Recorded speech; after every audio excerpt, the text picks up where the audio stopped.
Hey guys, you're welcome back to the channel. If today is the first time of coming to this channel, you are highly welcome. So in today's video, without wasting your time, we are going to test run something. Okay, are you a baker or you make snacks at home for your kids and you make use of this baking powder? If you want to know if actually your baking powder is active, in today's video I'm going to teach you how to know whether your baking powder is active or if it is not active. Remember, if it is not active, it will not be able to perform well when baking with it. Okay, we have different types of baking powder when you go to the market and different qualities. Okay, these three that are here are the ones that are available for me to test run this thing that we're going to do today. So baking powders are different and different quality when you go to the market. Okay, like this one I have here, you can see it is a double action baking powder. Okay, this one too, it is also double action baking powder, and this too is also a double action baking powder. Then there is another baking powder that is called Foster Clark. I don't have Foster Clark available here for this video, but Foster Clark baking powder is single action baking powder. For instance, if your recipe calls for 1 teaspoon of baking powder, if you are using Foster Clark product, you have to go in with 2 teaspoons of baking powder because it is a single action baking powder.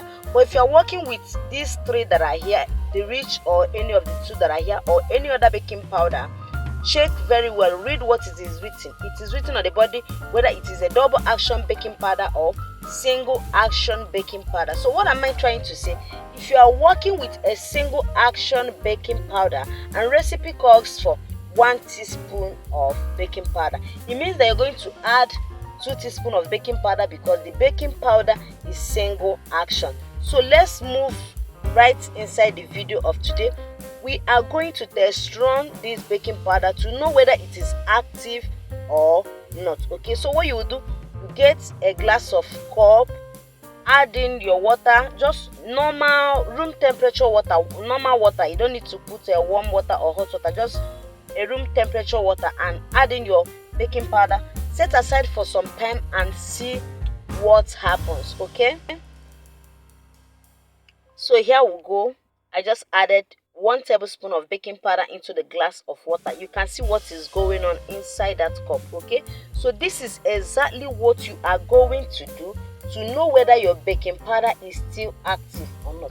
Remember, when you bake or maybe when you make a snack with baking powder that is not active, you will end up not getting a good quality product. Okay, so before you start working, or maybe if you're not sure of the product, or maybe it has stayed long, or you're not sure of the expiring date, please do well to test run it this way before making use of the baking powder. Okay, you can see that this baking powder is very active.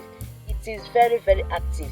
If you want to know a baking powder that is not active, once you add it into the cup of water and is not moving, no foam, is not moving up, no action, look at it, this baking powder is in action. If there's no action in the water, it means that the baking powder is not active. And make sure you don't bake or fry with a baking powder that is not active, because you will end up with low quality product. Okay, if you're frying buns or maybe you're making cake, your cake will not rise very well. Okay, so this is exactly what you will do to be very sure that your baking powder is very active. I really do appreciate you. Okay, please do not forget to give this video a huge and a massive thumbs up. Okay, if you have not subscribed, please consider subscribing to this channel, as we have amazing recipes to share with you guys. Okay, then if the recipe calls for 1 teaspoon and you're working with double action, please go in with 1 teaspoon. Thank you guys for watching this video. I really do appreciate you. I will see you in my next video. Bye bye.